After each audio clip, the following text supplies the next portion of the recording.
Hello everyone, I'm Mark Evanalas from Math 3A, and today I'm going to teach you how to use three data science libraries. The three most common and most used data libraries. Okay, let's start. So first is, ang una kong tuturo sa inyo is uh, NumPy. No?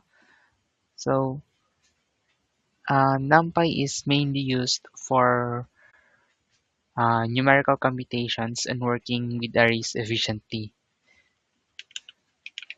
Oh, sorry. Import NumPy as NP.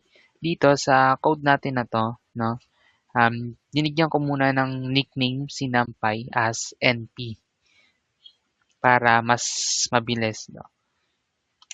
Ayan. And then next is, bigay tayo ng example. AR is equals to NP dot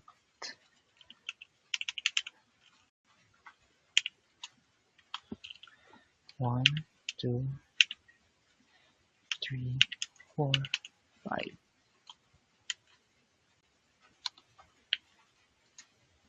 Oops, baliktad pala yung yun. And then print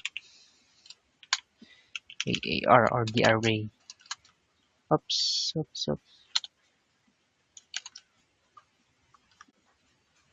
Dito, si NumPy array is almost similar as the Python list, no? Pero when it comes to mathematical operations, mas mabilis siya compared to Python list. Okay, let's give another example. So plus wait, plus or 5. Ayun. NumPy allows us to perform operations on on all elements rather at once. So nakita naman natin dito na si 5 is nag-plus siya sa each element inside the array, no? That's how NumPy works. Uh, Nag-add siya sa lahat at once. At another example. Print AAR. That sorry that.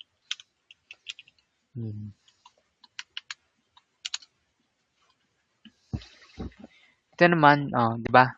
Nagkaroon agad ng instant na result, no? Yung mean ng array natin kanina, which is yung 1, 2, 3, 4, 5. To summarize it all, NumPy is used for numerical operations, na for fast numerical operations if i-compare natin siya sa Python list, which is the foundation to many data science libraries. Na parang si NumPy yung um, pinakang backbone ng mga data science libraries natin kasi siya yung most common and then the most used, and also very beginner friendly lang si NumPy. And then the next one naman na ituturo ko is the pandas, no. Isa siyang Python library na ginagamit for data manipulation and data analysis. So let's start importing muna the pandas and then set as pd as its nickname. So example, okay, magbigay muna ako example, no? Oh, sorry.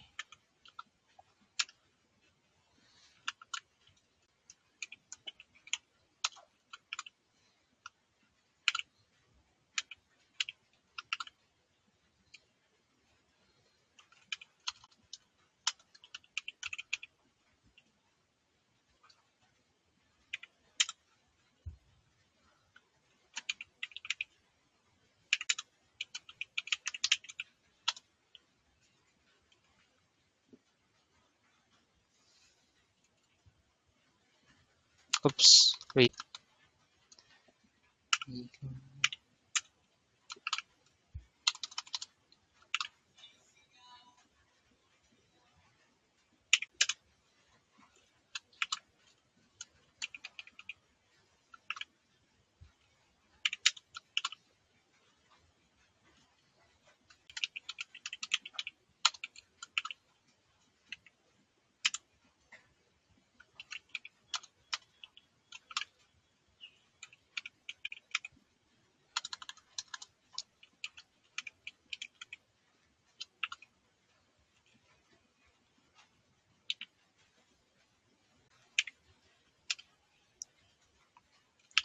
For the age naman, we have 21. This is just an example guys ha. 20, 23, and then 25. Wait. Then probably pwede natin ilagay ay siguro score na lang on an exam. Score like 10, 6, 9, and then 3.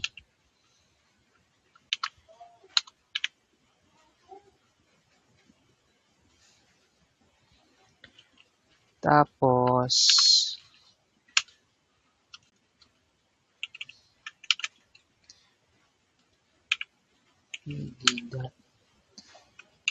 data frame. Data. Tama ba?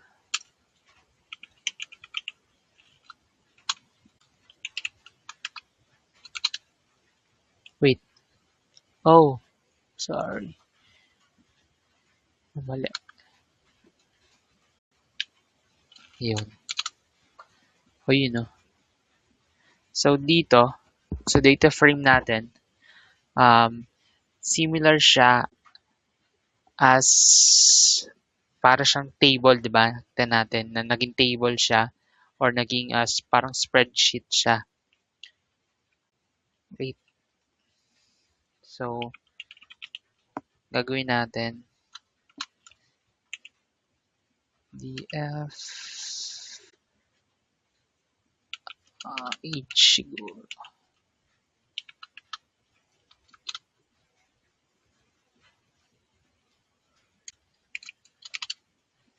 Yun, ang lumabas lang is yung age natin. Si Panda kasi is ginagamit siya for um, tabular datas. Like yung ginagamit natin sa Excel, mga Excel file, CSV file, yung ginagamit natin pag nag-aarima tayo, di ba? Una natin ginagawa is import pandas kasi um, doon siya ginagamit sa mga data na naka-tabular form. Ganun lang yun. That's it. Yan lang siya kabilis. So, pangatlo na data science library na ituturo ko is yung matplotlib library or matplotlib. Ito naman is ginagamit lang siya for data visualization sa Python. Okay, import muna natin siya. Matplotlib dot pyplot as plt. Okay, first maglagay muna ako ng example para mas magets natin siya. 1, 2, 3, 4. Wait. 5.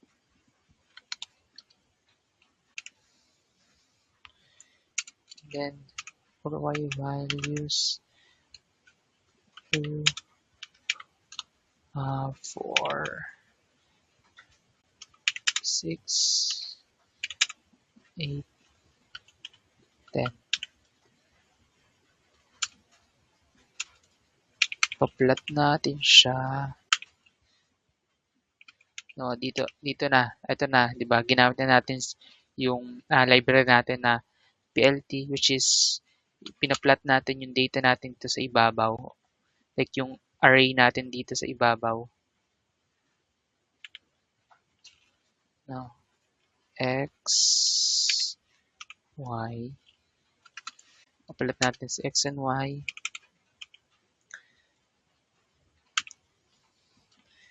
Dito naman is bibigyan natin, lalagyan lang natin yung label, yung X, no? Which is X values lang. X, wait, values.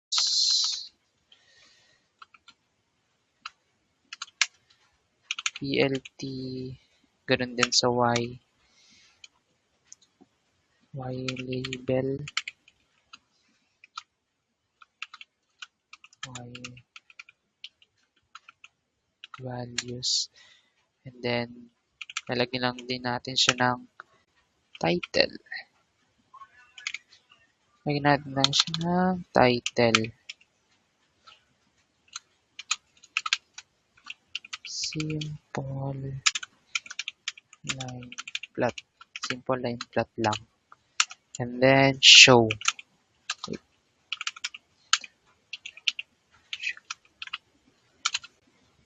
Ayun, di ba? Dito, merong line graph na ginawa. So, ginamit natin si matplot na library, or matplotlib, bilang para ma-visualize natin yung isang data sa Python. Usually nga, ginagamit lang siya para may mapakita kang katulad yan, graph. Diba? Dito, ang ano lang naman natin is data lang. So, dito, pinakita natin yung plot niya ng X and Y. Ito yung labels and then yung title niya. So, another example, PLT. Gagawa naman natin siya ng bar graph.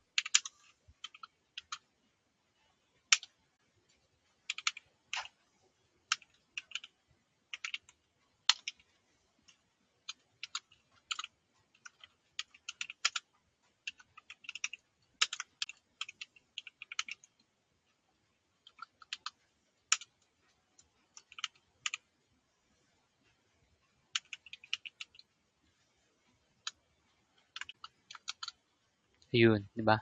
Ganun siya kabilis kapag may gusto ko lang ipakita na something like graph, line graph, bar graph, ganyan, scatter plot. Gagamitan mo lang siya ng matplotlib library para mas di ba? Para mas makita natin yung patterns, yung trends. Ginagamit din natin ito sa di ba? Sa pag-aarima para makita natin yung trend ng data natin. And that's it. Ano lang tayo, recap lang. Una, di ba? Ang una kong tinuro is yung NumPy. NumPy na usually ginagamit siya as a the most commonly used, the most important siguro na library sa data science kasi siya yung backbone. Siya yung pinanggagalingan natin ng or ginagamitan natin ng numerical computations and working arrays efficiently. And then yung pangalawang tinuro is yung pandas, no? Ginagamit sa data manipulation and data analysis. And then lastly, ito, yung matplotlib, ginagamit for visualization ng data sa Python. And that's it. That's all lang po. Thank you.